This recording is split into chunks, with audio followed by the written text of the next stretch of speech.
For May the 8th, 2015, we talk about GOG Galaxy, Resident Evil Revelations 2, and we ask you about your favorite video game interfaces. Welcome to the 103rd level.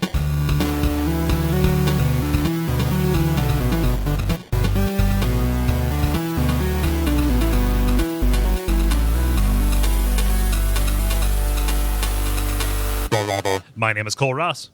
My name's David Maismith. And I'm Ben Merkel. And you're listening to The Level. It's a podcast for people who love video games. Dennis was going to join us, but he had a last-minute thing pop up. Who knows if he will join us midway through, but you will hear him if you listen through the show. So we're doing it three-style tonight as we hopefully have all of our technical difficulties ironed out. David, I have you pumping in over a tiny little Fisher-Price computer that I bought that is working very well. Fisher-Price makes computers? Yeah. It's there's a button on it that says it's got a picture of a cow on it, and it goes moo. There's a button on it that has a picture of a chicken. It goes cluck cluck, and there's a button with David's face on it that makes you talk. Yep. No. I'm trying out something new. It's the Ben goes spoiler. Oh, that is an early steampunk. The David goes steampunk. That is a pretty good contender for early title. But anyway, how are you guys? David, congratulations. Hey, thank you. Yeah. Thank you. For people who don't know, you just graduated with your master's degree. I am now maybe an adult again. No longer in the tight womb of academia. You have been expelled forth into the harsh market. Exactly. No, it is kind of weird. Like, the first time around graduating, it's just sort of a life stage. Okay, now I'm an adult. I'm gonna get a job. Mm-hmm. But then I got a job, and then I went back to college. And so now it's this weird thing where it's like, okay, now I'm an adult, and I'm starting real life again. Well, it is the ceremony so nice you did it twice. Exactly. Yeah. Like what would happen if you went back to your old employer and said, "Hey guys, I'm back." Actually, there's a fairly good chance I could pull that off. But then you would have to move back to Alabama. That is true. Microphone off the ground. Yep, just pick it up and cradle it like a baby bird. Yeah. So I did want to thank a whole bunch of people on our Facebook page. Congratulated me, and honestly, I really appreciate that. That really means a lot to me. So I wanted to make sure to thank everyone. It's one of those nice things about this community, right? By virtue of doing this thing, there are a lot of very nice people who are interested and care about what happens to you. Yeah. I mean, it was really great, honestly. Yeah. So I'm really I will echo David's positive vibes in a more muted fashion because they were not directed at me. Yeah. So that's cool. Ben, and you had a big trip across country. I did. I wagons east and had a wedding this weekend, and so I got to see some friends like you. Yeah, you brought me a nice beer that I didn't realize was Bloodborne themed until after I drank it. It's okay. Or after you drank it and turned into a werewolf. Yeah, and then marauded across the countryside. Yep. And then you got me that, and then you, me, and Dennis, we played the XCOM board game over at his place. We did. It was good. I liked it, at least. It was a good time. It was my first time playing that complicated of a game, I think. Mm-hmm. It was definitely a trip, but I was happy to have you guys as my Sherpa through that experience. Yeah. So we'll see if Dennis joins. Who knows? But until then, we've got a regular kind of show for you. We got a little bit of the brief. We got a little bit of the multiplayer. A little bit of the grind. It's a standard, right? It's the big three. There is value and comfort, right? Mm-hmm. There's comfort and value. It's like the Prairie Home Companion of episodes. Oh, no. No. And now 15 minutes of music. The Brief, where we talk about things that are happening in this world as regards video games. Does anybody have a story that they're champing at the bit to discuss? Is it champing at the bit? Yes. I thought it was Not chomping. Not chomping? Nope, champing. I think it's chomping. Nope, it's champing. I think you're rewriting history, but I'm okay with it. It's fine. I'm fairly certain that's one of those things. It's kind of like saying all intensive purposes. Yeah, Well, like, yeah, because everything is intense, that's and all you have about purposes. when Yeah. the Romans were sitting around in tents with a very important purpose. Yeah. No, it's kind of like one of my favorite, not so much a joke, but just kind of like a little one-liner, which is, did you guys hear about the Great Outdoor Orgy? I did not. Yeah, man, it was fucking intense. Yeah. So Boo. Thank you, David. somebody boo this man. Oh man. So if you guys aren't going to do this, then I'm going to. So I got a little bit of an email from GOG.com inviting me to a beta test for, apparently they're doing this new thing called GOG Galaxy. All right. Okay. And so this is Good Old Games. I guess they're GOG now. They're not Good Old Games. Whatever. But this is GOG's answer to Steam. Right. So this is a client that is meant to wrap around all of their stuff, act as a storefront, and then also act as a launcher, and then interestingly provide like multiplayer matchmaking for these older games. Okay. So this thing is cool. Yeah, this thing is entering beta. I was initially kind of skeptical because the last thing that I need is another Origin or Uplay or whatever those are. It's like those very obvious attempts to say, oh, we don't want to give any of our money to Steam from our sales or whatever, which I understand. So let's give you this, in order to launch our games, you're going to have to go through X number of advertisements for our stuff, and also this program isn't really going to work. I don't really want another launcher like that. However, I trust GOG as a company. Like, they've generally done good stuff and handled it. So this kind of inspires a little bit of confidence for me, and it shores up one of the things that I feel is a weakness of their stuff, which is if you buy anything through GOG, it just kind of lives as a disk image on your Mac, right? Mm-hmm. And there's no like central way to do it. You have to go into your applications folder like an animal. And so for this to actually have a nice Steam-esque library, of course, the better part would be if you could just activate GOG games in Steam, but they're very much interested in having their own platform, which, whatever, that just might be how it goes. But they're trying to get this thing ready because CD Projekt, which I think is affiliated with the company that owns GOG, is releasing The Witcher 3 over this in like 2 weeks. Ooh. Yeah. So now this is providing multiplayer for past games, right? Yeah, that's the sense that I get.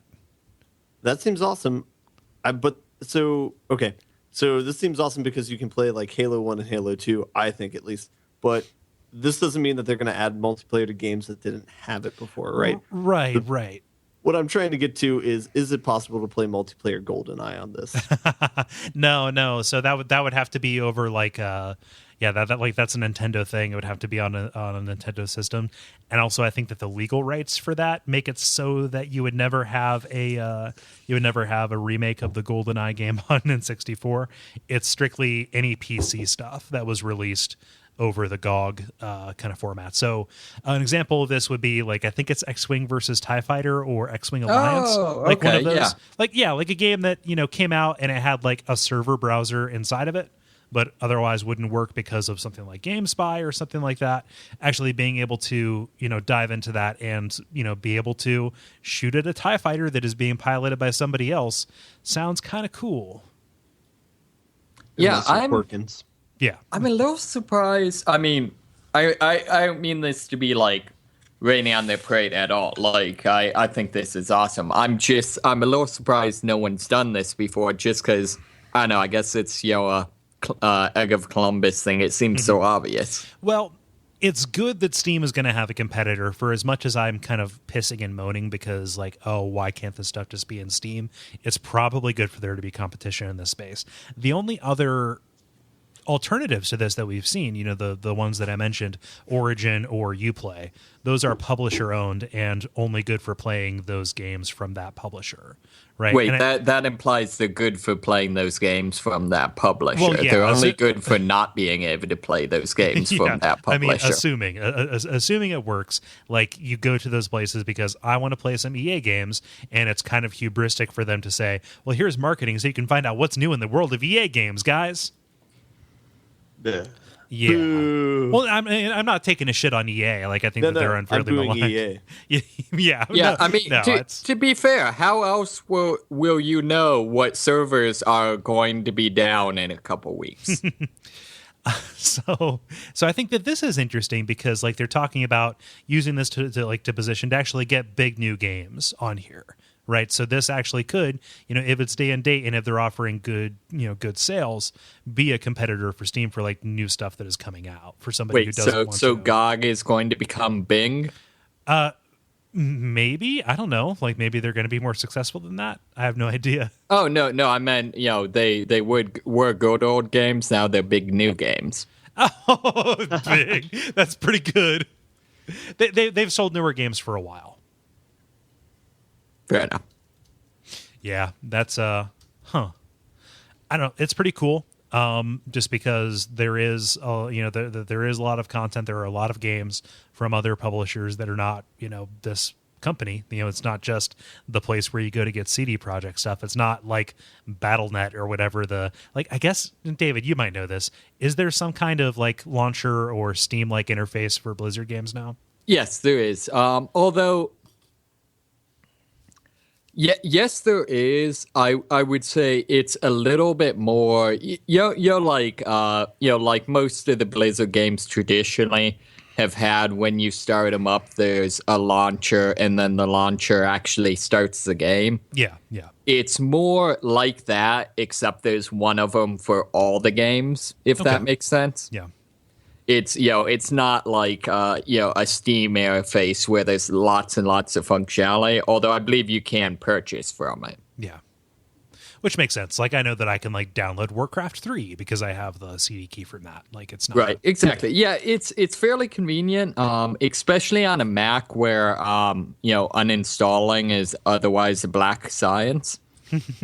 Well, no, you just get App Cleaner and you're good, or Hazel. Well, okay. Yeah. But yeah, I mean, I guess part of that is when you only have like 5 games, you don't exactly need the full Steam. Little bit, which that seems appropriate to me. Right. Yeah. It's a good interface. It's a good system. Yeah. So I'm excited about this. I applied for the beta. I don't know if I'm going to get in, but GOG does good work, and I'm excited to see what they can do with this. So it'd be cool if they instituted some of the community features of Steam, like if you could set up a watch out for fireballs. Oh yeah, I put on all the old games we've covered. Yeah. Actually, does watch out for fireballs? Does it have a like I know in Steam there's the various like curator the things curators you can set up. I it's one of those things that like I have so many other like administrative tasks to do. Sure, that I've that never makes sense. like sat down to like go for it. One of the nice things about that infographic that Dennis put out a little while back with like like in order to make that he had to get a list of all the games we've ever played for the show. Okay. And so I could actually go through and make a curator list for the level, but then it becomes a problem of keeping it up every time we put it on an episode. And it's like, I am already so behind the 8 ball on so many aspects of my life. Sure. Yeah. But potentially it's there, right? Yeah, definitely. Yeah. Ben, how about you? You got a story? I do. So there are a lot of game releases that were announced in the past week. And so I just wanted to run down 3 of them. So the first one, which is most important to me, is Dragon Age is releasing a DLC that is for free today on May 5th. Nice. So, that's kind of cool. Yeah. Do you have like a synopsis of what the DLC is about? I could read the article, but I'm not going to do that. Okay. I'm instead going to open the game and play it after this podcast. So I don't really know much about it other than there's a person with a lute and a mask. It looks like Eyes Wide with Shut. a loot, do you mean treasure or do you mean a spoony bard? It is a single piece of gold. I will take one loot, please. Yeah. What's the other release? The other two releases that were announced is Titanfall is not expected before April 2016, which is kind of like a release announcement. Okay. And then Mirror's Edge 2 is coming in early 2016, which is, again, kind of like a release announcement.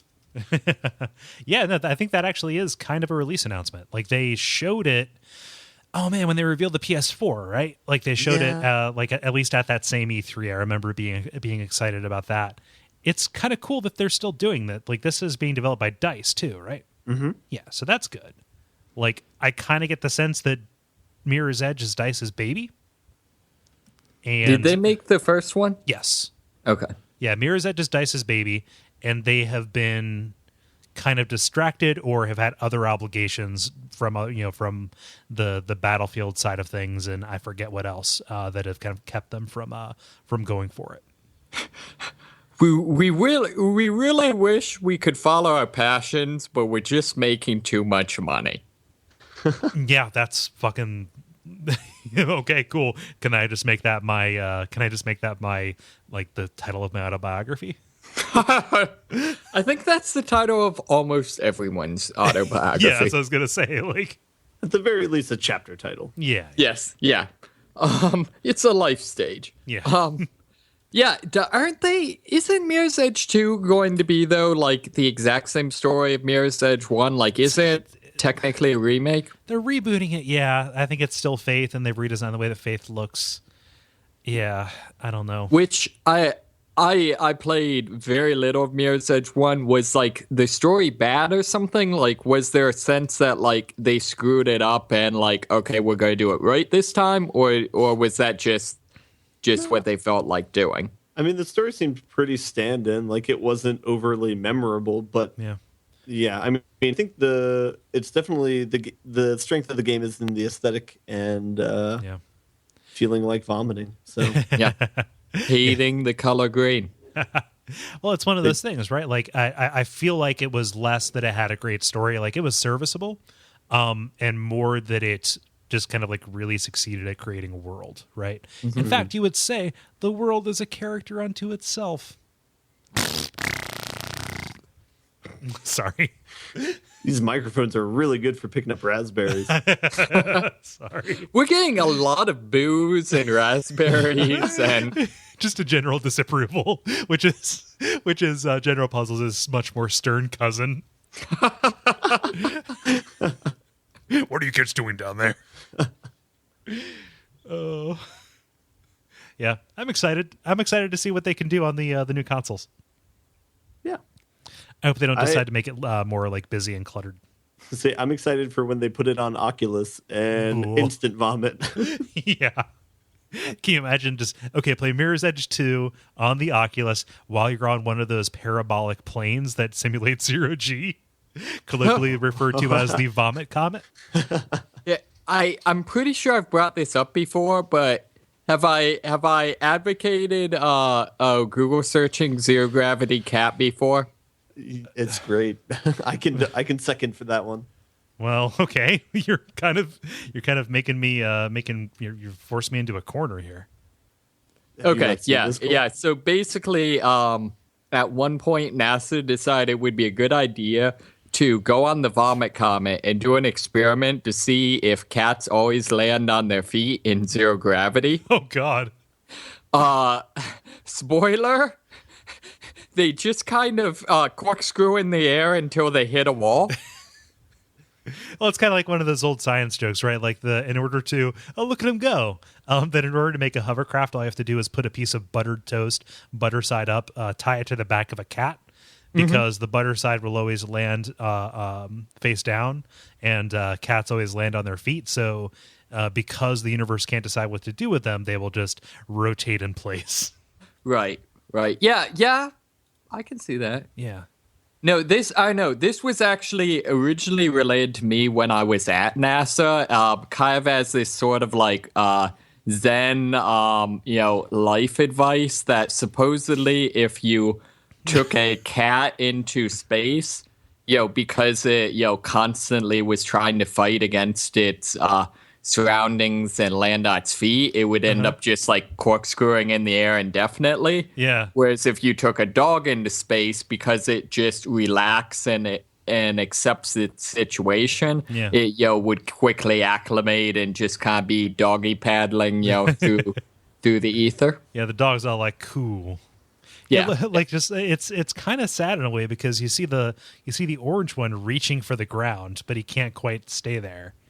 Right. Well, yeah, it's one of those things where it's one of those experiments that I feel like seemed like a good idea in the planning stages, and then once it's carried out, like it's clearly inhumane. Like that was a pretty good did it, Dennis. Sorry, Dennis. Fuck. Okay, I need to put a quarter in the Dennis Ben jar. I need to close this window. That's a very good. That is a very good thought experiment, though, or at least a piece of new age hippie advice. Be as the space dog. David, how about you? You got a story? Sure. So apparently, ESPN recently broadcast a MOBA. I believe it was Heroes of the Storm. Yes. And so that was kind of a create a sort of mini controversy. Was this Jim Cowherd? Yeah, and then there's another controversy where Colin Cowherd. Yeah, that's the guy. Mr. The guy whose name I just Nerfherder. said? Yeah. I called him Jim, but his friends call him Jim, even though his name is Colin. It really confuses him, but whatever.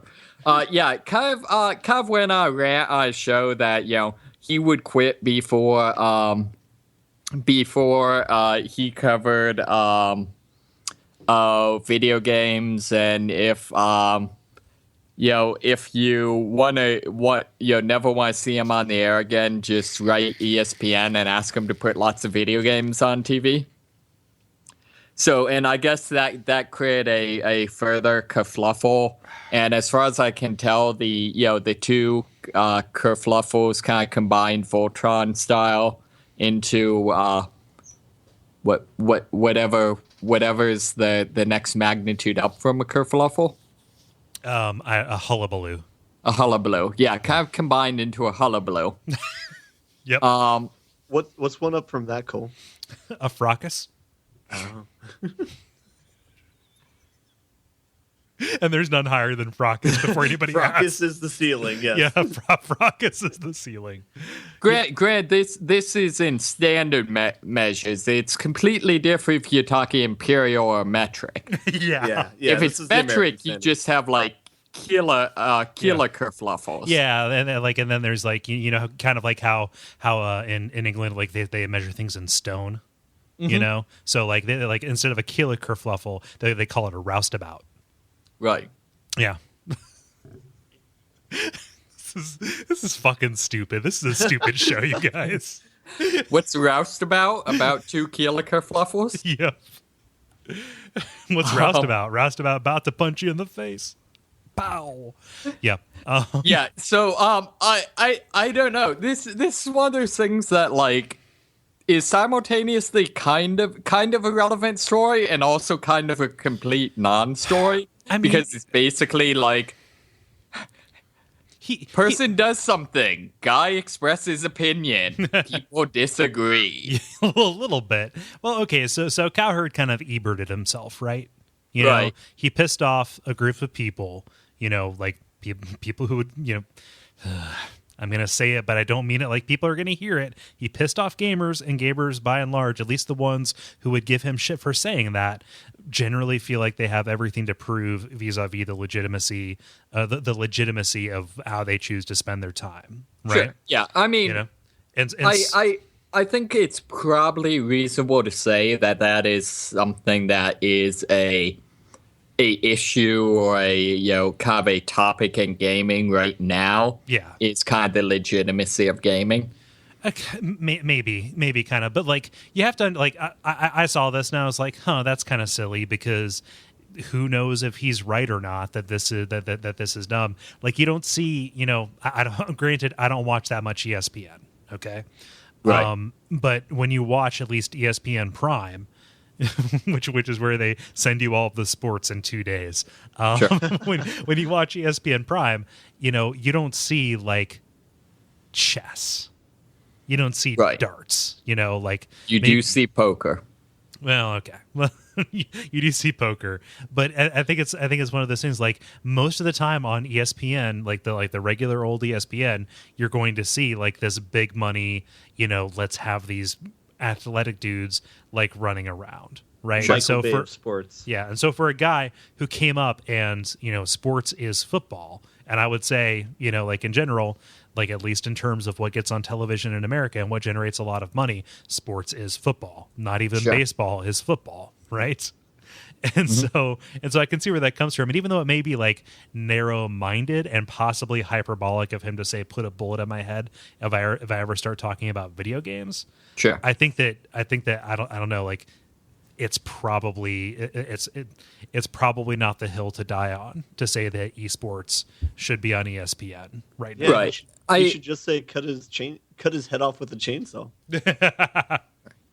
Yeah, I feel like there's a little bit of lack of understanding of like how commentary works and particularly how radio works in that, it kind of is a media for ranting. Mm-hmm. And I feel like then taking that and being like, oh, this is obviously what he literally thinks is just completely misunderstanding the medium. Yeah. But I don't know. To me, it was kind of interesting just because I don't know. I feel like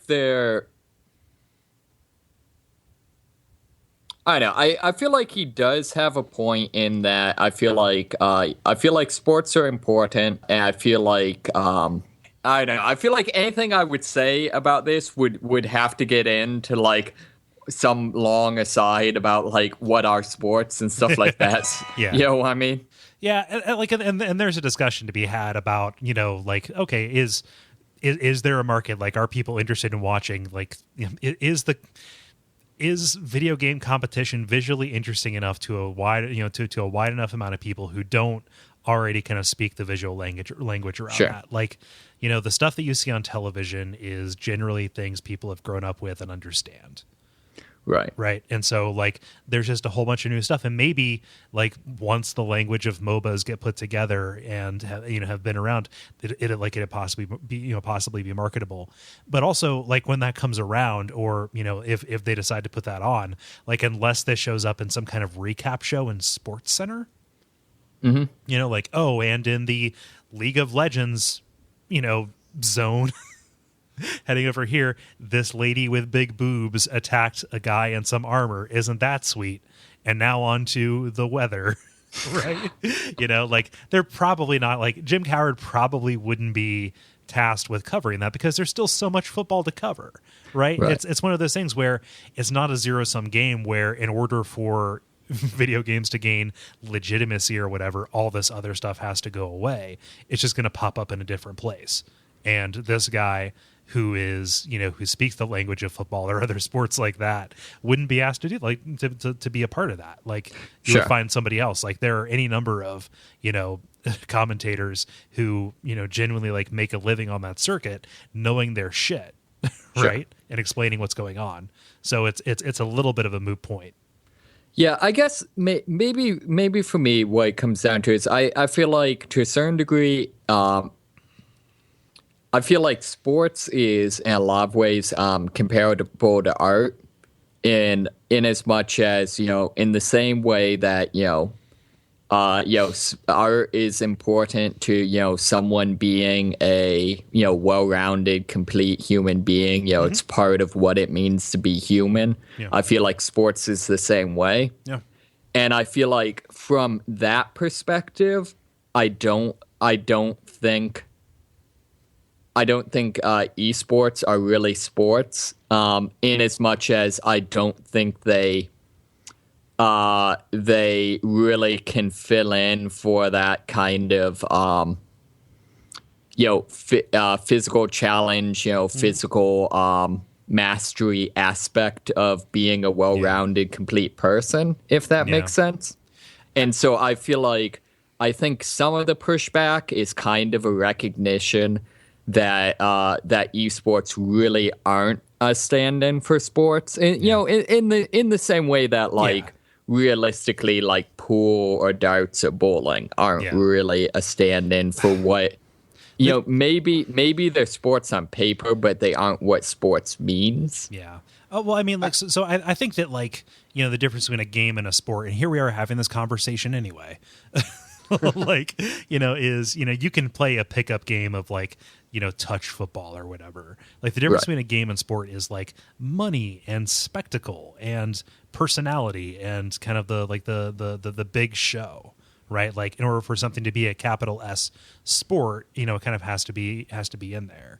I think that those kind of meta trappings are a part of what determines that. And in that kind of case, yes, there's a possibility for Dota to be that possibly, but I think a big distinguishing factor for me between those, and this is just kind of the way people work, anybody who is of a certain level of physical fitness or ability, if, handed a basketball and, given a basketball hoop and another dude will be able to play that and kind of understand what goes into it, right? You can play a pickup game of basketball and it's something pretty cool and it's something everybody kind of grew up looking at and doing. If you took that same person who just played a pickup game of basketball and put them down in front of Dota, A, people would call him horrible names, but B, he wouldn't know what was going on. I think that barrier to entry is actually a big part of the problem, which is people can't actually put themselves in the in the position or the situation of somebody who is actively doing that. And in that sense, even though the story is there, and by the story I mean in baseball, here's a guy who came up from the minor leagues and this is his last shot before he gets retired or whatever. Even though those stories are there, this person's about to turn 21 and therefore is too old to play Dota,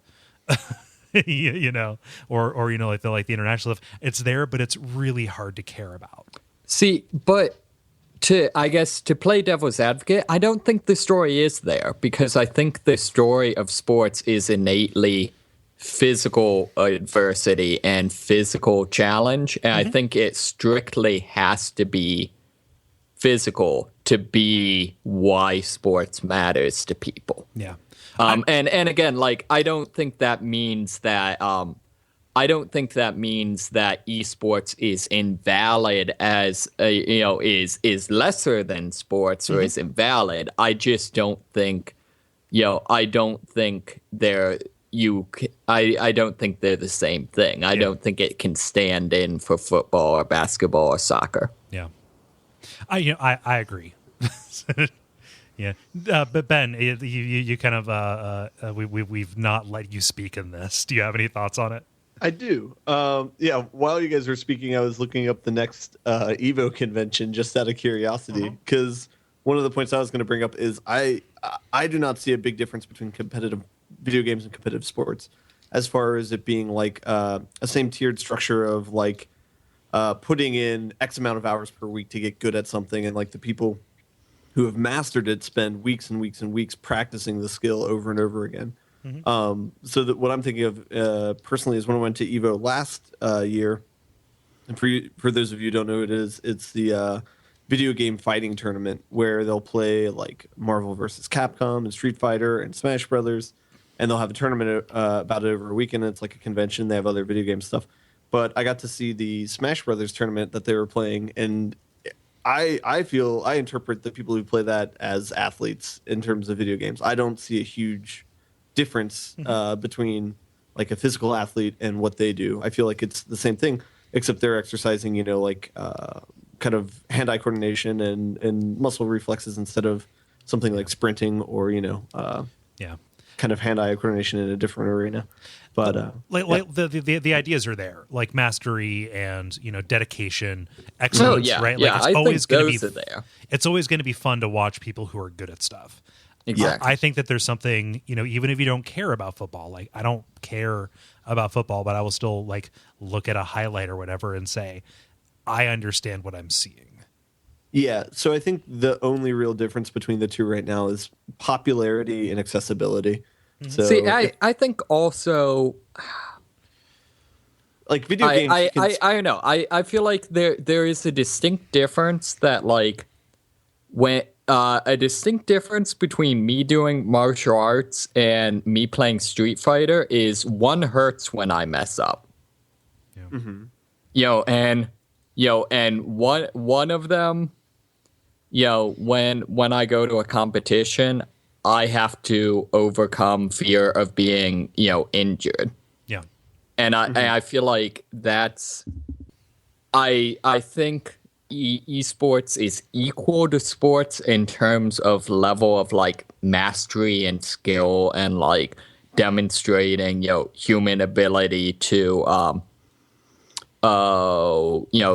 to become incredibly good at something. I don't think it contains some of those other things though. Yeah. Okay. I mean, is it a question of stakes, I guess? Stakes. Yeah, and I think to a certain degree. And I know.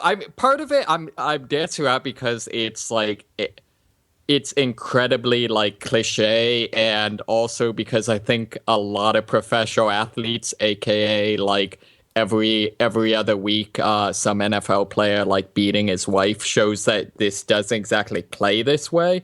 But I think it's kind of the cliche like sports building character to a certain degree. And I don't like I said, like I realize that obviously a lot of professional athletes don't display character, and I don't mean that in like the weird like Hallmark card way. Yeah, well, like pursuit of a physical or any other kind of ideal will focus you and give you something that somebody who doesn't have that same dedication doesn't have. And I think that what you see in those in those horrible scandals is like externalities that kind of like pop in, like stuff that doesn't have anything to do with what they do on the field, kind of just right. Yeah. I guess what I'm saying though is I think some of the stakes kind of plays into some of the some of the character building for We're coming up on time for this segment, but that was a very good discussion. Yeah. It'll be interesting to see if this guy gets how he responds to it. I haven't followed it beyond the initial report, but the funny thing is, at least according to Polygon's article, he has actually covered video games several times before. He's like presided over like I don't know exactly. I don't have it right, but like the things where it's like the contest to see who will be on the cover of Madden. Oh yeah, and like fantasy football and stuff like that. Oh so. yeah, that still has football and is therefore worthy of praise and reverence. Okay, so we need to see will he cover Blood Bowl? Yeah, make a football MOBA. Actually, that could maybe be kind of awesome. Yep. Mutant League Football brought back as a MOBA. That would actually be pretty fun. Multiplayer. It is now time for the multiplayer, where we ask you a question and the community responds. And by the community, I mean you. Since Dennis is not here, I will read the prompt that he put up earlier today. Sometimes it's the little things that make a game so much better. What games have the most elegant HUDs, that's heads-up displays, or interfaces? So yeah, like what has the prettiest interface? I like the way your interface is laid out. Let's see here. David, what does Murph say? Murph says, Darksiders, when you click continue, and then the menu text just disappears and off you go. It's a neat, cheap trick that works for some reason. Oh, wait, just like it drops you right into the game? David, call Murph. Ask him for clarification. Murph, what do you mean? Say his name 3 times and he shall appear. Well, wait. See, does the second Murphy, does that count as one of the times? Okay, so you have to say his name one and a half times. Oh man, Ben, what's Glenn say? Glenn says, I liked how simple the interface was in the King Kong game for Xbox 360. It was incredibly minimal and made me feel immersed in the gameplay. Man, I never played the game. I liked that game a lot. Really? Yeah, but like I am terrified of going back to look at it because I remember a big part of me liking it being that it looked really good, which probably would not be the case anymore. Yeah. I remember liking the game more than the movie, but that is not hard. Yeah, I remember the movie basically being like sleeping through the parts before between Jack Black doing something funny. And dinosaurs. It's the only and movie. Dinosaurs. Yes, dinosaur professional wrestling. It's the only movie so long that I had to go to the bathroom twice. Oh, so long. Let's see here. Glenn Chrisman writes in saying, that is the wrong one. Omgamoose writes in saying, Beyond Good and Evil is the best text input interface I've ever seen. Assuming you're using a joystick/controller rather than a keyboard, though, obviously. And then he puts in a video here. And to sum up the video and the interface there, it's really cool. So instead of actually having like a keyboard that you have to mouse around or forcing you to select from a long line of letters, you pick out individual letters from this spiral. Right? Okay. So you're actually able to kind of like randomly access some of them or just press left and right to go up and down the spiral as it rotates. Huh. So it's a great way for you to see where all the letters are in relationship to each other without having a really clunky on-screen digital D-pad or digital keyboard. So now I know what to reuse when I make Gattaca the game. Yes. Sorry, I always get Gattaca and The Fifth Element confused. Even though they couldn't be more different. They're both awesome movies. Well, yeah, they're both pretty good. Never seen Gattaca. That's pretty good. I just know that was like the example for pretty much everything in my genetics classes. Oh, yeah. Which I feel like shows that someone maybe didn't understand the movie. Just like Osmosis Jones is the go-to example for biology class. Osmosis Jones. Yeah, that's what is that? That's Chris Rock? Yeah. Yeah, no, I've seen it, but in real life, Bill Murray. Well, Bill Murray does exist in real life. He is not a figment of your imagination. Well, I'm saying as opposed to the animated. Oh yeah. Is Bill Murray a mass delusion? Is he a shared psychosis? David, what's David say? That's like, all right, we should table that for an X-Files episode. But yes. Wow. David says, I'm a big fan of the interface in Destiny. It's clean, quick to navigate, and easy to compare gear.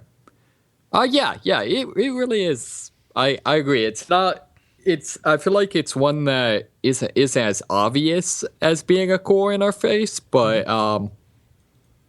yeah, I like the parts where it's actually like your ghost projecting things. Yeah.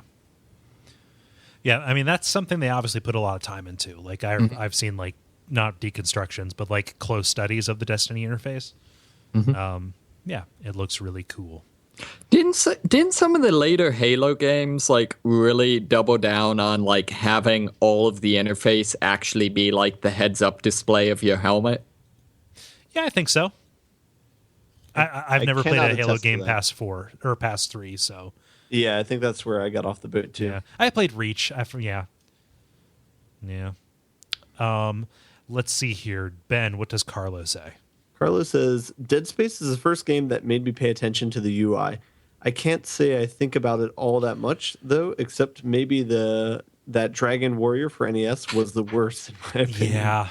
Yeah, where you literally, in order to go downstairs, you walk over the stairs, open up your menu, and select stairs. Yes, because in order to use something, you have to properly identify it. Refrigerator, toast, toaster. It would be worse if you had to type in stairs. Ugh, yeah, it was like text Actually, adventure. I think that would be better. What? Well, I guess if you had a keyboard, rather, that would be better. Yeah. Yeah. All right. Yeah. If it was like a Lifeline and you had to shout it into a headset. Stairs. Oh man, I just read that scene in House of Leaves. The stairs. Which one? where Johnny. Yeah, you're gonna have to narrow it down. Well, yeah, no. Where it's where they're talking about the settlers in Virginia, or like from around the area where the house is at. Yeah, And, I never got that part. The recovered diaries from a failed expedition. So Johnny, he misunderstood the long S that looks like an F for being an actual F. So like the whole chapter is written with the S's replaced with F's. Oh yeah. Yeah. So the Dragon Warrior interface, it is so unintuitive to me that anything that kind of cribs from it, like where you have to pull up the little mini map or the little mini menu to do stuff, like even Earthbound was really hard for me to play until I realized that you could use the shoulder button to kind of like do quick interactions with stuff. Like that's fine. Like that's really cool that they put that affordance in there. But anytime I see like Cthulhu Saves the World does that as well, or Breath of Death, like they crib from that, and like I just open that and immediately like that adds so much friction and drag to any interaction that it's hard for me to get past it. It's like Alien Isolation and the Alien. Yeah, that seems like, I don't know, that seems like a weird feature to keep in. Like I could understand keeping that in like something that was strictly parody, like if WarioWare did a Dragon Warrior minigame. Mm-hmm. Yeah. But that seems weird to like keep in a modern game. It's like it's really cool in the Retro Games Challenge, right? Or Retro Games DX or whatever that is. The one for the DS, where it's the Game Center CX game. They had a Dragon Warrior clone in that, and that was fine. But yeah, it's just hard. Where the game is the game. Yes. I'm so confused. Allison Baker writes in, I really enjoy it when game interfaces are presented as actual in-world objects. Dead Space does a great job of this. Metroid Prime, however, has one of my all-time favorite HUDs. All the information you need clearly projected onto Samus's visor. Super immersive, and it looks cool too. Yeah, Metroid Prime is really hard to argue with. Man, we still get shit. People still write stuff about us online. Watch out for fireballs for saying bad things about Metroid Prime. I've never played any of them. They're fine. Let's get some of that hate mail. What did you say about it? Oh, just that it's it is unintuitive in a way, like the overall progression that you have to do, and just the navigation of 3D space. It doesn't have what it needs, and eventually it gets too hard for its own good. And your love of those niceties, like the fact that you can see Samus's face when there's an explosion, like all of those awesome little touches, can't make up for the fact that after a certain point the game just becomes really kind of a slog. Again, that is our opinion. I don't mean to reinvite all of that there. Go back and listen to that episode to hear probably a more cogent version of that, because it's been 2 years since I played it. But yeah, that is where it stands. However, her point stands that it is actually a really good interface. Make sense? Yeah. Yeah, let's do some of ours. David, what's your favorite interface? Can you come back to me, actually? Yes, Ben. Yeah, I was going to echo Destiny. That was the first one that came to mind. Just as far as comparing items, like usually that is such a slog in games. Like I think Borderlands comes to mind, of trying to figure out which items you can get rid of and which ones you can keep. Another one like the Fallout games. Yeah. Like it becomes such a chore trying to compare items. Destiny does it very, very well, where there's a limited amount of space, so you can't get too much. All the items you don't need, you can turn into other resources. So there's kind of a reward in getting rid of the stuff and keeping things simplified. And then it's also very easy to compare two items, where it'll just say all the important stats and say it'll have a green arrow if it's better and a red arrow if it's worse. And so you can at a glance compare whether or not you want to equip that item. It seems like there are two sides to that, right? There is overall prettiness or kind of theming. Mm-hmm. And then there's information architecture or information design, right? Mm-hmm. Figuring out what they need to show you in what fashion in order for it to make a goddamn lick of sense. Mm-hmm. Yeah. I'll go ahead and do mine. I would have to say, even though the games have their flaws, I really love the way that Heavy Rain and Beyond Two Souls integrate kind of their button prompts and stuff kind of into the world as like motion tracked 2D elements in the 3D world. Right.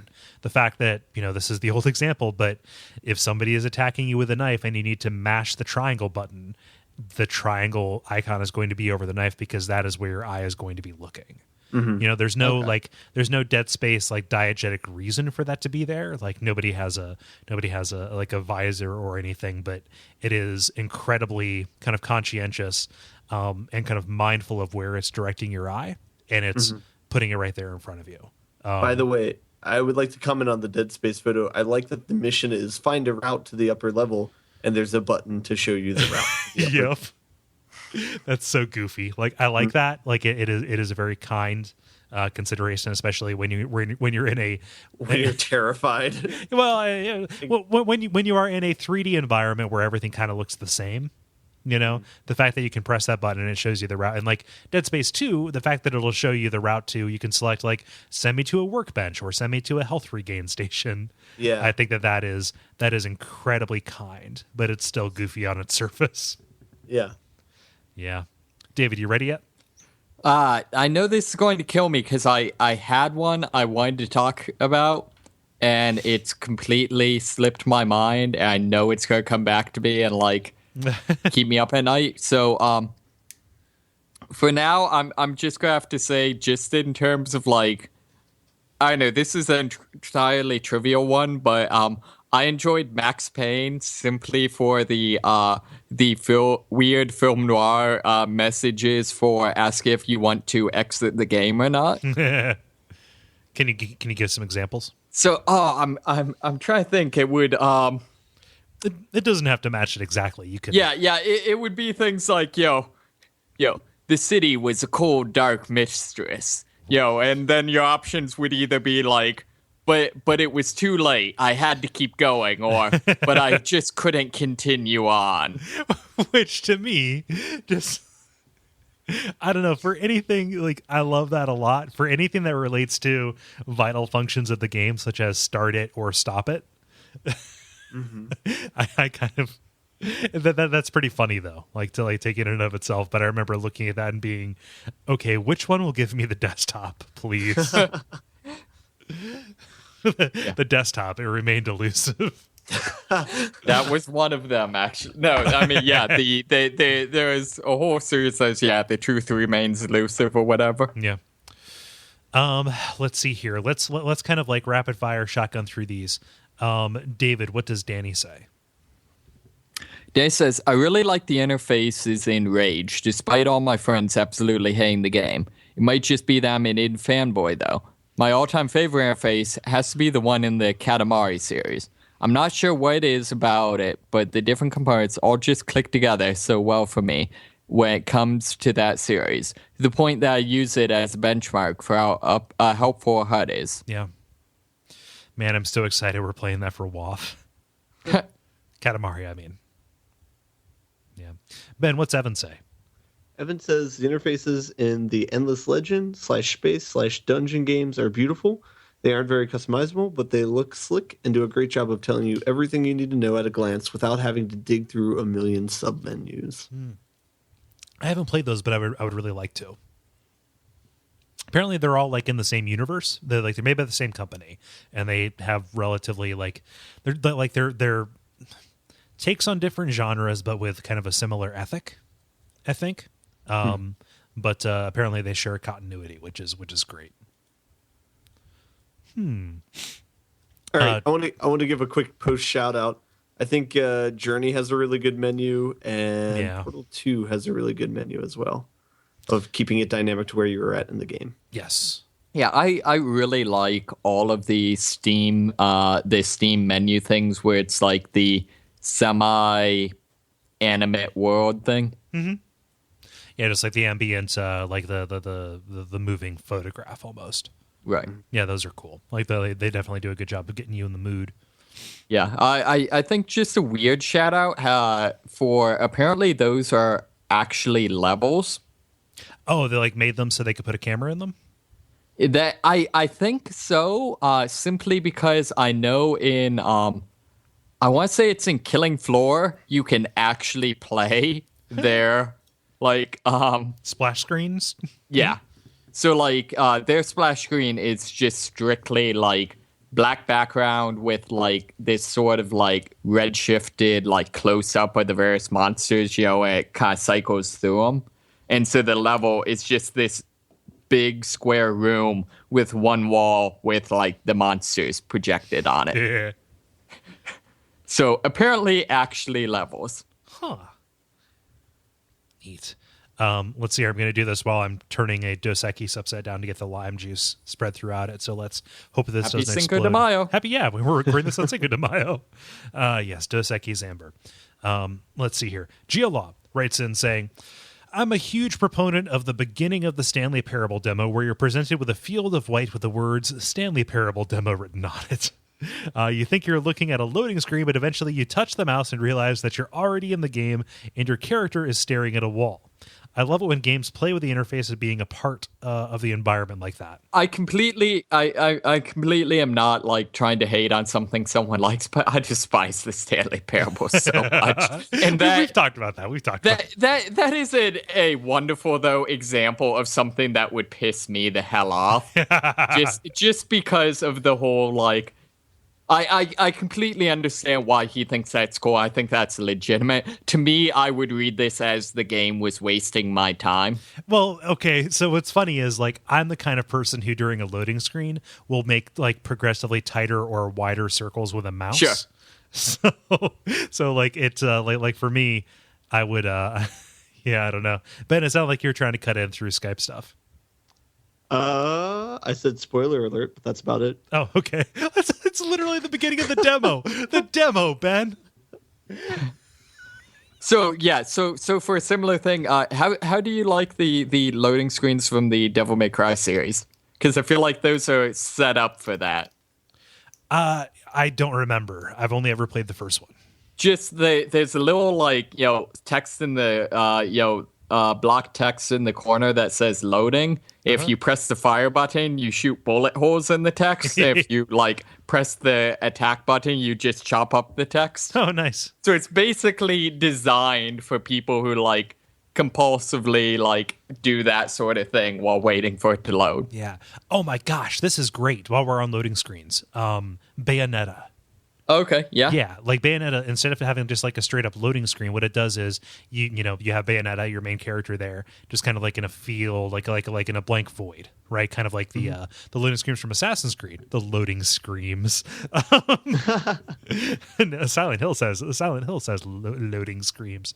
But Bayonetta. And it gives you like prompts for special moves you can do. So like, oh, here's a combo that you can try, and it actually shows you, okay, you attempting it, and it says, we told you to input this, but you actually input this because your timing was off, et cetera, et cetera. So it's a way for you to practice these moves, and it even gives a count of how many times you've executed those in the game. Mm-hmm. So you can see like, oh, I haven't done this one very much. I should probably try and learn it so I can deploy it later, or at least see what it looks like, right? Mm-hmm. That's really, really cool. Yeah. God, I love Bayonetta so goddamn much. I like the loading screen of Metal Gear Solid 4 where Snake just smokes a cigar and looks at you. Was that the loading screen, or was that the installation screen? Well, kind of both, right? Because you have to reinstall different parts of the games, like maybe 4 or 5 times throughout the game. Oh yeah, once per chapter. Yeah. You know what game I despise the loading screen on?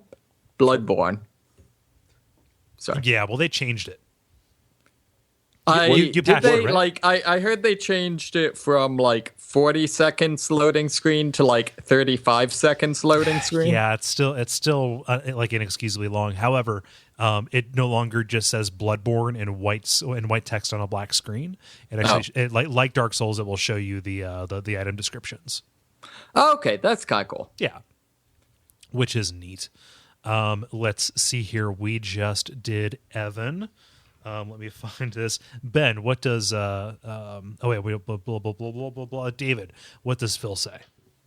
Phil says, I know it's probably a personal preference thing, but I always like it when games like Donkey Kong Country or Jak and Daxter only showed objects in the HUD when something changed and stayed off the screen the rest of the time. It's nice to have an unobstructed view of the whole play field when searching for something. I also appreciate when the Final Fantasy games started putting in comparison numbers when choosing equipment, as well as the one-touch optimal equip option. Yeah, that'd fuck you up right good in the Final Fantasy VI. It'd mess with your relics.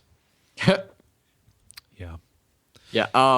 Yeah, I can agree with that. Actually, I really got into the and maybe this could be my more legitimate answer. I really got into for Killing Floor. Their HUD, by which I mean there basically was none. No,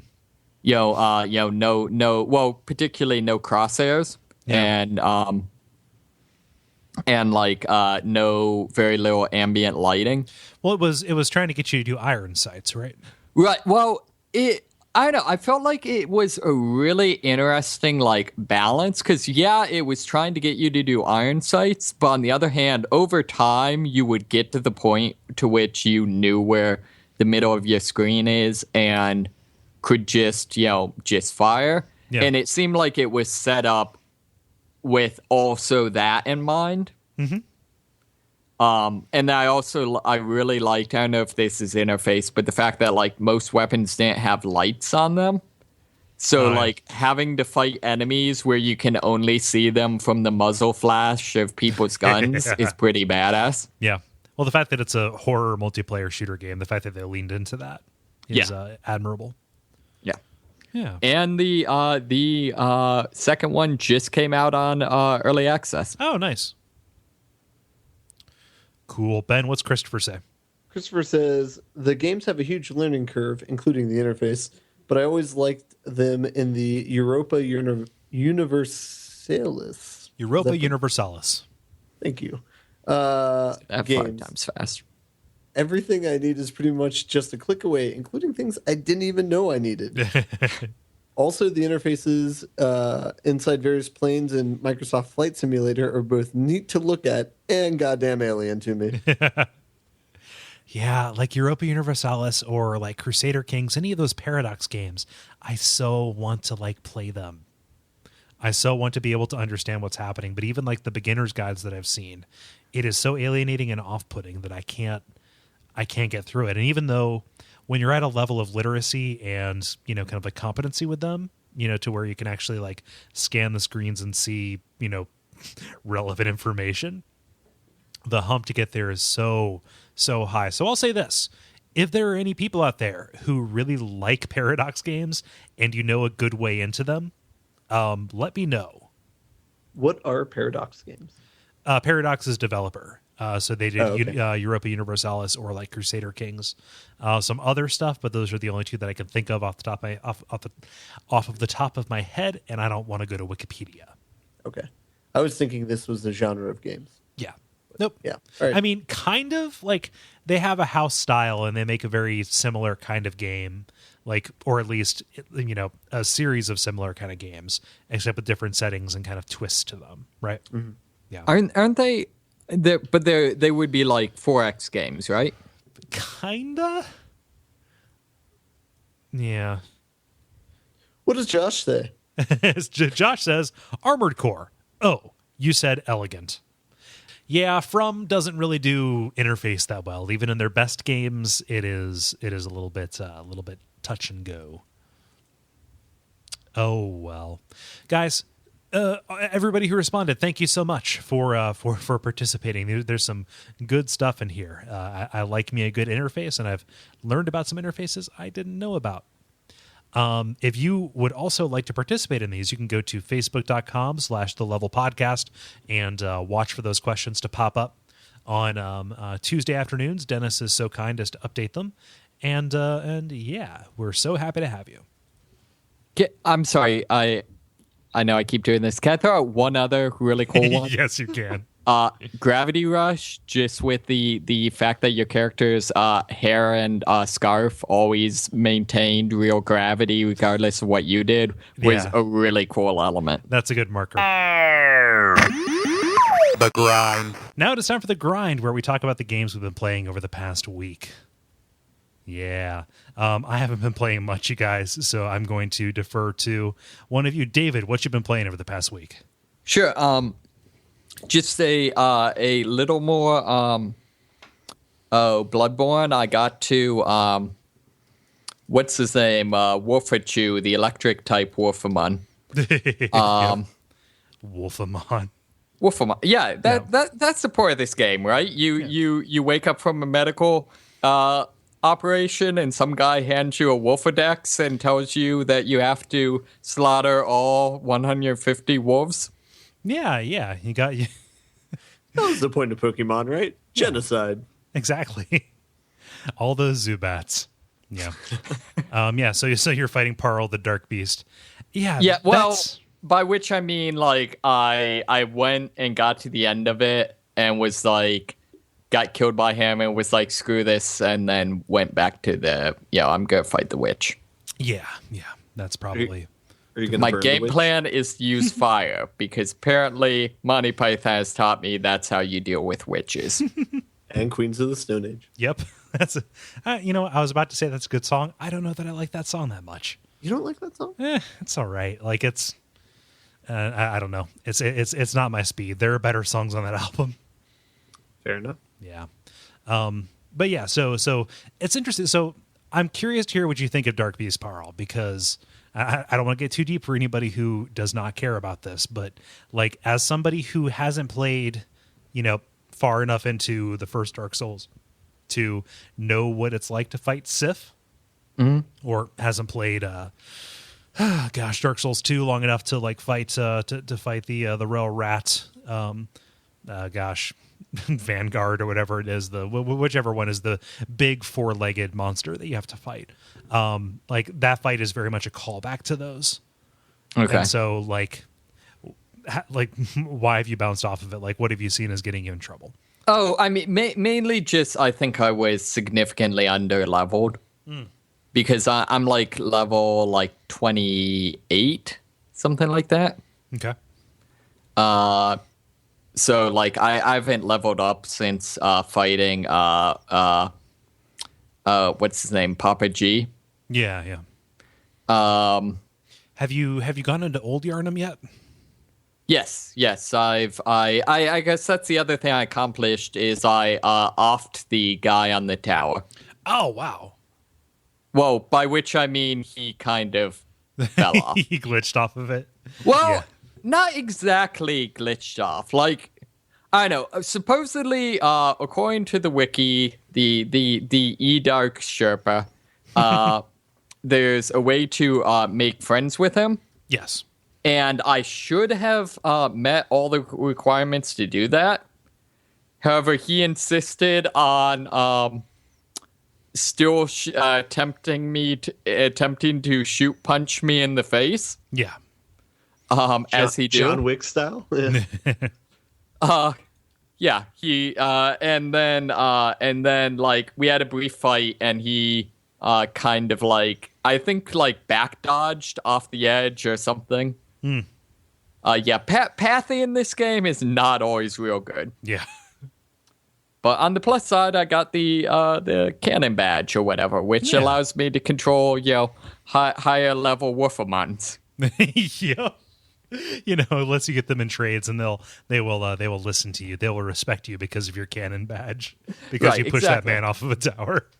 Oh wait, was it the gunpowder? You know what I mean. Though. Yeah. That's a good badge. You get some cool like technical items off of that. Really, like what does matter? Because like I'm still using the blunderbuss, and I don't quite get the idea of upgrading the guns because it seems like guns are strictly utility items. Yeah, it's a little tricky. Like, you know what? I can't speak with any authority on this, so so it's hard for me to say. It's definitely worth it. There is hypothetically some kind of build that will do a good job at like that will make that upgrading them or sinking points into like blood tinge worthwhile. Sure. But I have not played it, nor have I like seen one explicitly put out there. Right. I mean, I'm assuming eventually in PvP I could see that being a thing. Yeah. But yeah, so I haven't played a whole lot, but yeah, I offed him. He was annoying. Yeah, that I know. I think that's about it on Bloodborne. They really double down on the Cthulhu stuff. Yeah, well, it just wait, man. Okay. Yeah. Like, yeah. Yeah. So, what else? And then the other thing I've been playing is I got back into even more into Guild Wars 2. Mm-hmm. So Is the expansion out yet? It is not. It's there. It's still kind of in the announcement phase. They just announced their one of their new classes is a Chronomancer that actually sounds pretty badass. So it's got a lot of features where it's got, like, for example, abilities that will say, like, project out a wave of time that, like, speeds up your allies and slows down your enemies. And then, like, after a certain period of time, the wave will kind of roll back and time will reset. If you run back through the resetting wave, you'll jump ahead in time, and so your ability will recharge quicker. How in the world do they manage that with the servers? Like, that's well, crazy. I mean, it's just like, the thing is, like, it's just really, really intelligent use of mechanics, because what it really is a wave that, buffs enemy allies and debuffs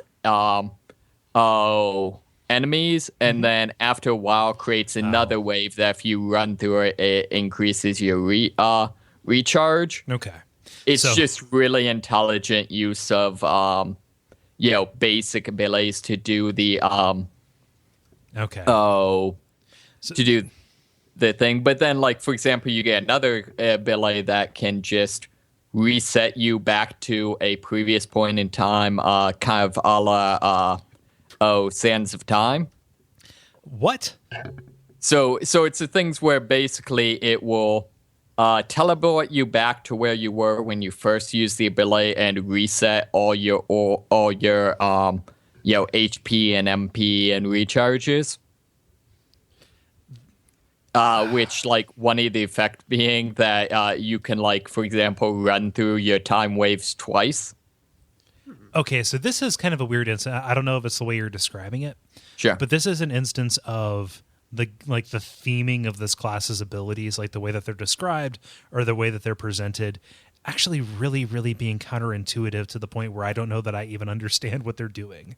To be fair, yeah, I mean, this is probably that. To be fair, this is like the Mesmer class, which is the is kind of like the crowd control illusionist. Like, this is the class that most caters to, I want to play a character that just has, oblique, non-intuitive, mechanics.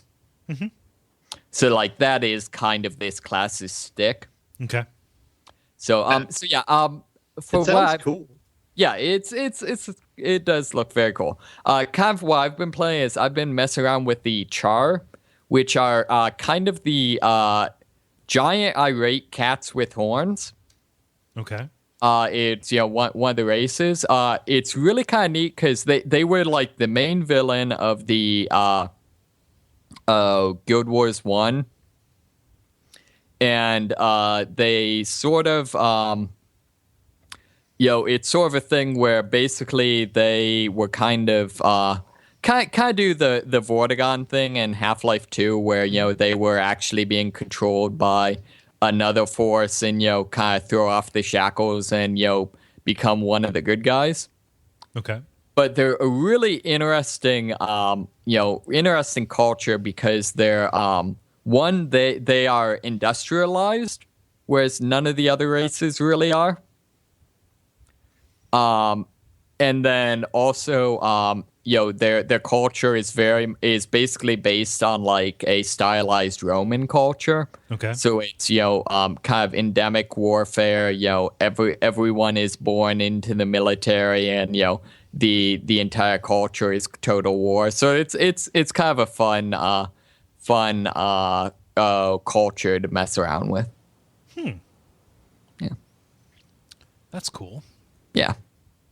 So all of this is stuff that is available now, even without this even without this Yes, expansion. all of the char stuff is the weird mesmer thing I was describing earlier is something that's going to be in the expansion. Yeah, I mean, I don't know that I have any other questions about that. Like, I have no point of reference, so I'm sorry to.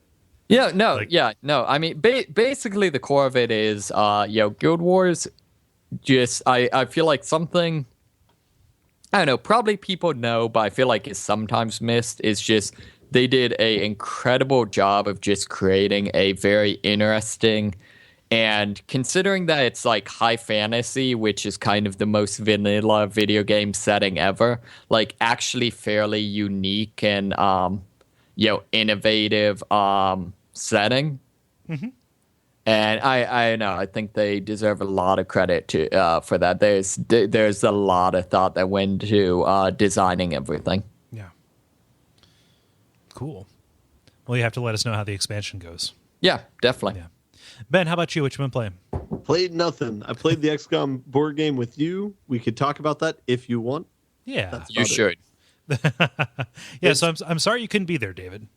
Oh no, I was busy graduating. Well, even still, like it would have been nice to have you, as the fourth, so we could have a. Would have been nice to have you when we were getting eaten by aliens. Chrysalis. Well, we did really well, right, Ben?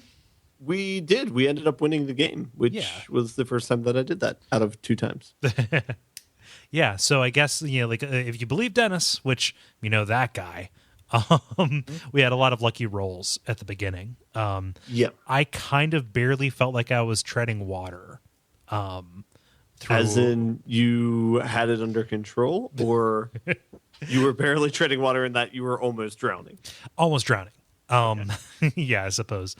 Just like it's a very intense, kind of thing. So I feel like in the past we've talked about this, at least in some degree of, detail, but I want to kind of summarize for somebody who's listening right now, at least what I, as, somebody who hasn't played, the XCOM games, like, saw of this. Mm-hmm. Okay. Yeah. And I'm sorry that this is your turn and I'm talking, Ben. No. Yeah. But like, you've got 4 different people, each playing 4 different roles. One of them is more focused on combat. The others are kind of more like ops based kind of things. And one is a researcher, and I was a researcher, and everybody kind of has their own little, tract of land that they are trying to tend to, with the results of that, bleeding over and affecting what other people can or can't do. Just in terms of the resources that you share, and with the success or fail states that go up or down based on what you do, right? Mm-hmm. So in a way, it's like everybody's playing 4 different games. They have 4 different things that they care about and are motivated to watch, to take care of. But what's crazy about it, like beyond that, is the fact that it so thoroughly integrates and in fact requires this app in order to run it.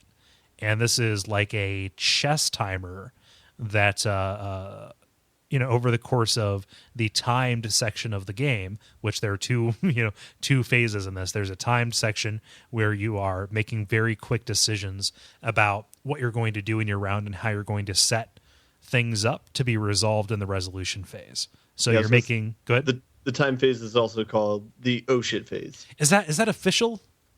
In my world, yes. Okay. I couldn't get a sense because Dennis was calling it that, but I wasn't sure if he was being cute. Yeah, he just latched on. But it's Merkle rules. It's gonna come out in the 2nd edition. But it's like, okay, as the researcher, you have 5 seconds to draw 6 cards, and when you say you're done, and they press the button, or the person in charge of the app presses the button, and that time is either banked or goes into like whatever. And so it is very much kind of banking on you having more to keep track of in those instances than you have the ability to recall under that kind of pressure, right? And you pay for that by looking at the way things shake out in the resolution phase, right? So you have all the time in the world to like roll your dice and see the results of the decisions that you made way back when, or to see like, oh, I could have like tapped this card or used this ability or done one thing or another in order to get more out of it. But like, oh, well, that's too late and that's behind us, and that may or may not have fucked the mission. And if you hadn't, O'Malley wouldn't be dead right now, you monster. Yes. What is that from? I'm sorry. Could you? Oh, I just remember our earlier commentary on the extreme prevalence of people with Irish last names in Dennis's party. Is that from the Lost episode? No, I think that's from that's either from a Don't You Riddle. That's one from the first episode that Dennis talked about XCOM. Okay. Wow, that is a deep cut. But it's very much one of those things. I can't imagine playing it in a group of 4 people who had never played it. But I'm happy we won. Ben, am I missing anything? Am I mischaracterizing this? No, I mean, that's about right. It's the 2 main phases. You have 4 people doing 4 different things, but they all kind of support one another. In the XCOM video game, you have obviously unlimited time to make your decisions, but a lot of the kind of stressor factors are one resources, but then also a lot of the trying to keep all the countries together and those sorts of decisions. So is the actual physical time limit, is that put in place of some of the other decision making type of things you have to do in the game, or in addition to? So those are carried in this. The lose condition of the game is if you have 2 or more countries leave XCOM, 2 or more continents, excuse me. So there's a tracker, and so based on which mission look you play, at you, Australia. Yeah. Yeah. Well, in the game, or in the board game, Australia is the one that's the most skittish, right? Well, it depends. I think it varies mission to mission, but you'll receive a starting state for all the continents, and they'll be at varying degrees of panic.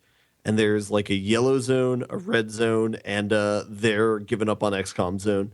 And so if you have 2 people in the giving up on XCOM zone, then the game's over and you lose. Mm-hmm. So that mechanic carries over. And then in addition, every sort of action you take costs a single dollar, or which stands for $1 million or something like that. But so one person is control of the bank. In the case where we played, I was the banker essentially. Mm-hmm. But you have to manage what everybody's doing and keep track of all the actions that people are doing, because they all cost money. Yeah. And so towards the end of the timed round, you have to say okay, we can only do 3 more things or 2 more things, and then that's it. Yeah. So the resource element is there as well. Yeah. And there's some awesome run and gun collaboration or consultation, which is I would love to put another another researcher on this. Can we afford it? And it's up to the person who's in charge of the money or those resources to say yes or no. Yeah. Okay. And is there also the ability for other people to be oh, well, I'll cut funding to this or something? No. Once stuff is spent, okay, Ben, I'll let you answer that because I have no idea what I'm saying. You can't really take back actions. I don't think sure. There's one person who has the iPad, and that's they're the communications officer, I believe, but they're in charge of telling people to do things. So it'll prompt them and say, do your first research, and they'll tell the researcher to do their first research. One of the cool things in the game is if you have aliens around the globe, it'll start messing with the communications if you don't attack them and destroy them or whatever. And so then the communications that the communications officer gets will start being out of order on the iPad. Yeah. And so then things will get more difficult. Nice. Yeah. That sounds like a lot of fun. I know, for me, for the XCOM game, one of my favorite things about it was, a lot of times it wasn't so much, it was kind of the juggling, what are, what with the resources I have, what are the things I can do to make sure that I don't lose any countries or whatever. Yeah. Or in this time period, can I launch a cell here, and that'll allow me to attack, and choose this, this thing over, those sorts of things. Yeah, that's a little bit the case. Ben, you were also in charge of deploying the cruisers, whatever it was that fought UFOs. Right. Yeah, And yeah. UFOs had a direct... Sky Rangers? Yeah, maybe. Like the UFOs have a direct influence on panic across the globe. And so like that is, you only have so many of those that you can deploy and, repair, and which ones are going to be down. And that is kind of like a direct influence on whether or not people leave XCOM and whether or not that, like that is your win or lose condition, or your lose condition at the very least. So that gets a little bit tense if you're not actively optimizing your techs in order to, make sure that that's protected. Sure. To be fair, XCOM has to be one of the worst secret organizations ever. Like flying shit around. Flying shit around and blowing it up, and like, the fact that like an innate part of their mandate is like shifting public opinion in the countries that I don't know. Yeah, I don't know how secret they are. I don't know if they presume to be secret, Yeah. Because it's like Exalt is a secret organization because you have to hunt them down and murder them. But okay, so It doesn't seem very nice. Our match went really well, right? Because Yes, of sure. whether it was because we did something right, or whether it was because of lucky rolls. In the previous match that you did, Ben, like how did that shake out differently? Like what do you perceive as being the reason why you ultimately lost? well, so each mission that you do, it'll affect things a little bit differently. There's one of the meters in the game is your base defense. So pretty much every turn you'll have aliens trying to invade your base. If you fight them off, no big deal. If you have them stay at the end of the round, your base defense will go down. If it goes down 3 positions, you have something bad happen. If it goes down 6 positions, you have that same bad thing happen again. And if it goes down 7 positions, game's over. Right. So in our game, the bad thing that would happen is all of the continents would shift up 1 on the panic meter, which is a pretty mean punishment. Yeah. And so So we is had it that different happen. each game? It's different for each mission. There's basically different. I think the way they describe it is it's like attack plans that the aliens have, and so depending upon what the attack, depending upon what the attack plan is, it'll change the gameplay for the people, and it'll also change the punishments of the game.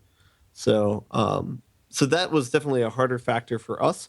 And then as in addition to that, it was first times for all of us, and it was a 4-player game, so time limit was probably stricter, and we probably didn't know as much of what we were doing. So that might have contributed to it.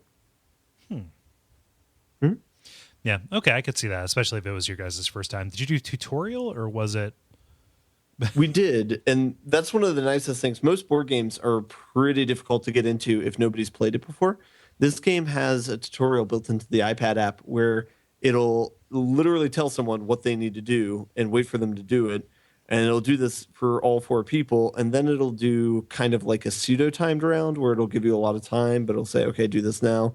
And then it'll put you in the game. So it does a really great job of easing you into it. That's great. Yeah. Yeah. I don't know. Like that is a wonderful use of that technology, I think. Completely. Yeah. Yeah.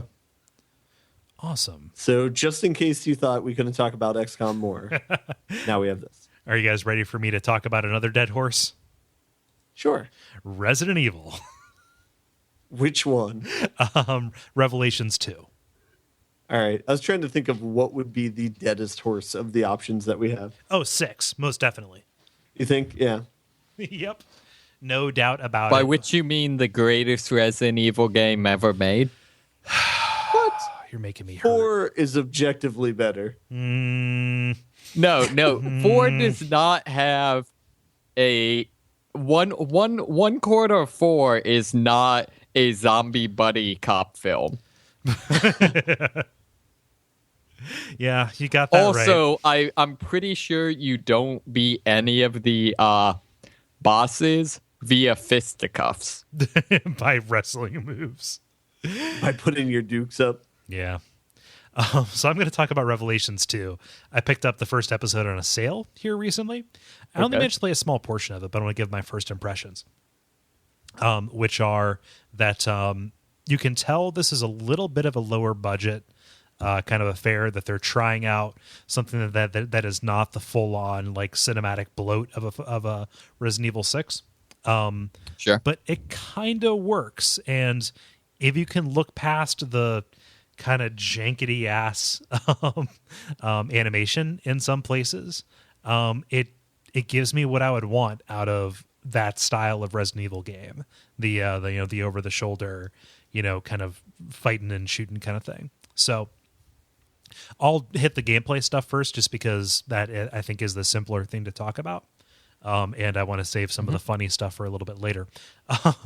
So you're playing as, at least in this episode so far, you're playing as Claire Redfield, which is great, because Claire is a great protagonist. We haven't gotten to play as her since, I think, Code Veronica, unless there's some other game like, actually, you forgot the Gaiden game, Dead Aim. Like, no, Code Veronica. That's the last time you played her. She's in 5, though, right? No, that's Jill. Yeah. But yeah, Claire's great. And this takes place, I guess, in current day or something like that. But, she has started this. Well, I guess I'm going to talk about the theming stuff anyway. She is ahead of this kind of like anti-bioterrorism private company called, Terra Save or something like that. And the game, Terra Save, right? Save the Earth, right? And it starts off with this awesome commercial, talking about like bioterrorism is a fact of life now. And who are you going to trust? Are you going to trust the politicians who sell you out for influence? Or are you going to trust the CEOs? No, you're going to trust TerraSave. And they end it with the funniest line. So it's Blackwater. Kind of like they're a little bit of a PMC, but they end it with the funniest line that I can't tell if it's intentional or not. But they say, because tear does not have to end with ist. Is the thing they say at the end of this commercial that plays. So that's a little bit of the tone. And then that opens up into like, it's playing at this like benefit dinner for TerraSave, like talking about, like trying to, raise money. And like the new recruit is Moira Burton, who is the daughter of Barry Burton from the first game, which again is pretty cool. And they're talking about like the history between, Moira and Barry and et cetera, and on down the line. But it goes back and forth between awesome inspired writing like tear does not have to end with ist, and saying like, oh well, are you going to invade everybody's privacy? Claire says that to this guy when he talks about like all these details he has on Moira, and he says, well, we have enemies after all. Well, who would say that? Ugh. But it's also because like you think that this game is going to be like, oh, it starts off with this party. Like, I want to walk around in this party and like hear about the way the world is or something. But then, nope, these SWAT teams show up and, inject Claire with something, and you wake up and you're in a spooky abandoned prison lined with bloody tarpaulins. So, okay. But the gameplay side of this is really cool, because as Claire, you have access to the, to the weapons, right? So you have a pistol, shotgun, whatever, and you're primarily combat. And Moira, as the co-op partner, actually only has access to the flashlight and a crowbar. Okay, so I'm only playing the single player, which means that I kind of have to switch back and forth. Go ahead. Does she just rob things, or she... No, that's her blunt weapon. Like she can't, like she has like traumatized by guns, so she can't use guns, and she just like abhors violence. Yeah, it was just like, oh, I had some kind of horrible incident in my past with guns, and I can't, like, it's fine because it makes the gameplay interesting. Also, I am MacGyver. A little bit, but like, oh, I've got this crowbar, blunt weapons. I can do blunt weapons. Let's make this happen. Okay.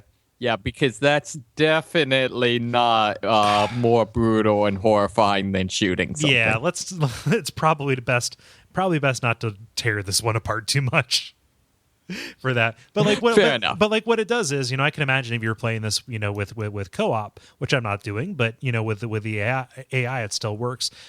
Moira has to light stuff up for you to shoot it, kind of. Like Moira is there to say, "Hey, call out this target." so that Claire can hit it. And then there's kind of something that's a little bit annoying in single player, which I could see being a little bit better in co-op, where Moira can focus the flashlight beam. So she's got the same kind of flashlight that Alan Wake has, but in order to like spot shiny objects and say like, hey, there's an item over here. So like painting items in the background scenery for you to collect, right? So it's a way for you to get this. And can you only collect them if they're painted? Yes. Oh. But, I mean, still, it gives you incentive, like, okay, there's a purpose for this other person to serve. Like, the idea of this kind of unequal co-op play, like, one person is in a support role, I think that's really cool. Yeah, I can see that being cool for co-op. For single player, I feel like that would be like, playing Bioshock Infinite and, like, walking back and forth waiting for her to comment on something you want to know about. Maybe, but like effectively what it does is when you get into a room where there are going to be items, you switch over to Moira and you focus on the stuff, like you paint it and then you switch back over to Claire and pick it up. That's not too bad. Yeah, so that's fine. Like, because you can hot swap between them, it's not really that big of an issue. Sure. Yeah, that makes sense. Yeah.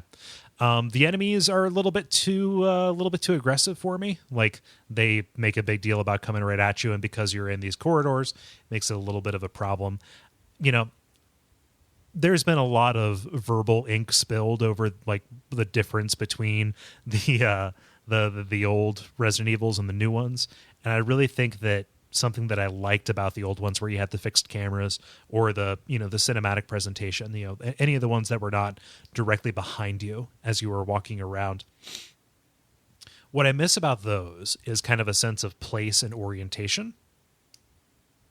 Like when when the camera is always swiveling, you never really get a sense for, the layout of the space. And maybe that might just be me and my inability to interpret, 3D space in a moving camera or with a moving camera. But like when it felt like the space was a little bit more understandable, and that's possibly because you had to backtrack through it. But like that sense of terror of like going into the unknown and having that slowly be, become more familiar as you go around it and, gain more mastery over it and then be forced to go do something different, I think is something that they've lost. They've lost and not recovered, and they've traded it for something else that I don't know that I like as much, or I don't know that I value as much as some other people do. Sure. So do you feel that ties into the increased speed of the enemies? Yeah, a little bit, I think. Or do you think that the speed is kind of what they traded it for? I mean, making it more action-based is what they traded it for. Which I'm talking about this series in a way like I'm referring to it. I'm referring to games that haven't been made for 10 years, right? Sure. 2005 marks the end of that kind of Resident Evil game. So I'm just hearkening back to what I liked about those old ones more than these, or one aspect that I liked more than this one. Sure. I mean, how is the action based compared to say 6? Like, does it still have the quick attack button? Yeah. You can do quick melee attacks off of it.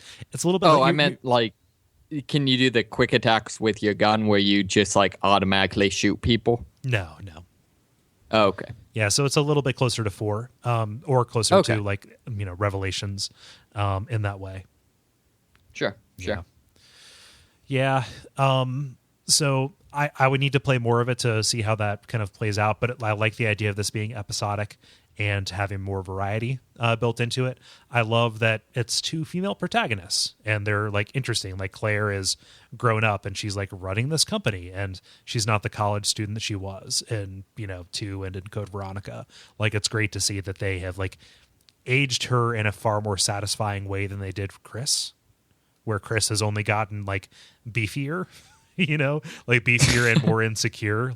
Claire has aged realistically and has become more confident, which is Don't really forget cool. amnesia. He also got more amnesia. Yeah. So I really love the way that they treated her, and Moira is a pretty cool character so far. She's kind of a punk indie girl, and that kind of comes through. Okay. The other line that I like, aside from "tear does not have to end in ist," is you're rescuing her from a prison cell, and she gets out the first half of a sentence. what in a barrel of lukewarm fucks is going on, or like warm moist fucks is going on, or something. What in the name of a barrel of moist fucks is happening? I think is what she says.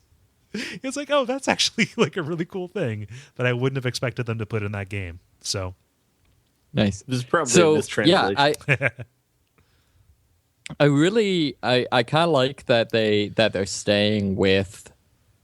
I kind of like that. It at least seems like they're not going to like retcon away 6. Mm-hmm. Like they reference Tricell. Right. Yeah. Yeah. So I don't know. Like this could be me as like kind of a latter day semi fan of the series, but I really like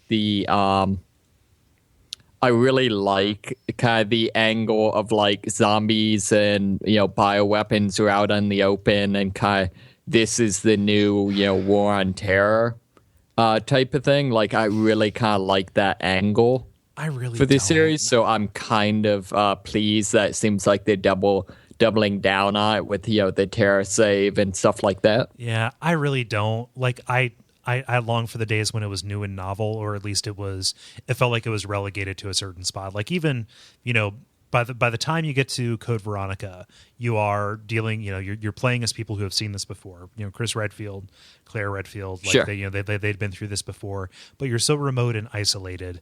And you're seeing different types of new stuff.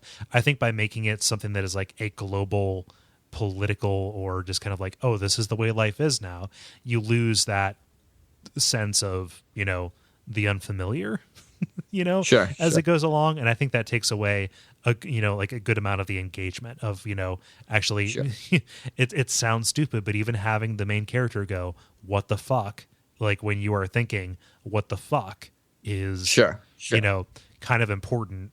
But I think how important that is depends on how much you think that this is still a horror game. It also kind of shoehorns the rest of the series to be committed to that pandemic too. Yeah. Whereas like Resident Evil 4, it was an isolated event. Yeah. I think for me, a lot of it, like I can definitely see what you're saying, and like I don't know. Despite the fact that like probably like 5 and 6 were the only ones that I had any hope of liking, just because of like my tastes in genre. Like I can understand the idea that like maybe the previous ones where they are more what you're saying were better games. I think for me, part of it is I'm just really, really tired of zombies in pop culture. Yeah. And I feel like having the zombies be out in the open instead of it being like either, isolated, whatever, or, post-apocalyptic is at least a unique take on zombies that is kind of unique to Resident Evil. Whereas I feel like the previous games, they were probably the best instance of zombie games, but they weren't original, if that makes sense. Yeah, I don't know. Like, if it's a choice between this is original or we're going to make this into a military shooter that happens to have monsters in it, like the fact that everything is escalated to this is a military solution just immediately makes me not care anymore. But a military solution with buddy cop dynamics. I kind of don't give a fuck. Okay, yeah, and to be fair, like I think that's completely legitimate. I think a lot of it is like me coming into the game looking for much more like I want to effing I don't know, suplex zombies and then like high five the my partner. Yeah. So Ben, are you okay with me spoiling a 17-year-old game? No. Okay, well, this discussion's over. No, I think it's a matter of escalation too, a little bit, just in terms of like, at the end of Resident Evil 2, when you find out that, well, okay, it's not just a self-destruct thing. The military is en route to, destroy, like to nuke this place, like, to nuke this whole city. Like that is a crazy raising of the stakes. And if you start every game, in a post, we will nuke a city in order to get rid of these things. And, the president and everybody knows about dealing with these. Like, there's no other place for it to go. Right. Yeah. As opposed to Elite 6, where literally nuking is one cutscene that no one ever mentions again. Yeah. What a mess. So I like what I've played of Revelations 2. It is kind of a breath of fresh air after cool. 6. I like the characterization and stuff, and it's got the spooks. It's got the spooks and the scares that I want. So we'll see. Yeah. You guys want to button it up? No. The credit. Too bad. It is time for us to finally say my scent is spreading. Oh, it is time for us to call it a night. Thank you, everybody, so much for listening. If you would like to listen again, you can subscribe to us on iTunes if you're just kind of doing the one-off thing. If you like us and want to share us, we've got the SoundCloud stuff that's going up.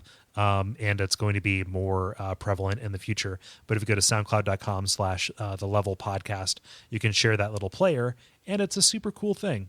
And we really appreciate anybody who does that. Otherwise, iTunes ratings and reviews, and all the other stuff you can see at Duckfeed.tv. Guys, did I miss anything? No. Okay. So I have been Cole Ross, at Cole Ross on Twitter. I've been David Moneysmith at Moneysmith777 on Twitter. I've been Ben Merkel at Merkelizer on Twitter. Yeah. And we have an embarrassment of riches for titles, so listen after the theme song to hear us decide.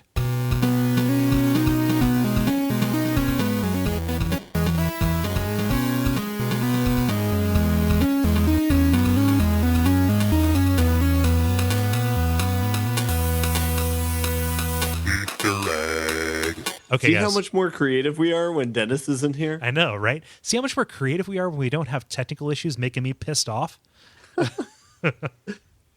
Oh, man. Okay, so let's see here. We got 4. All right. The Ben goes spoiler.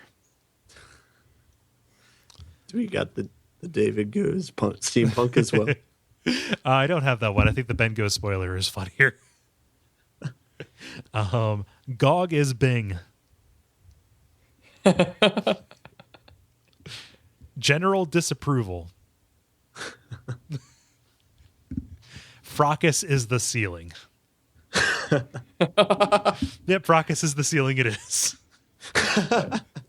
Although I do kind of want general disapproval to become a thing, just so that we can have more things. But so general puzzles isn't so lonely.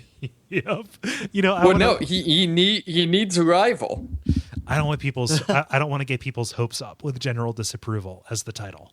I think Fracas is we got to keep moving, you guys.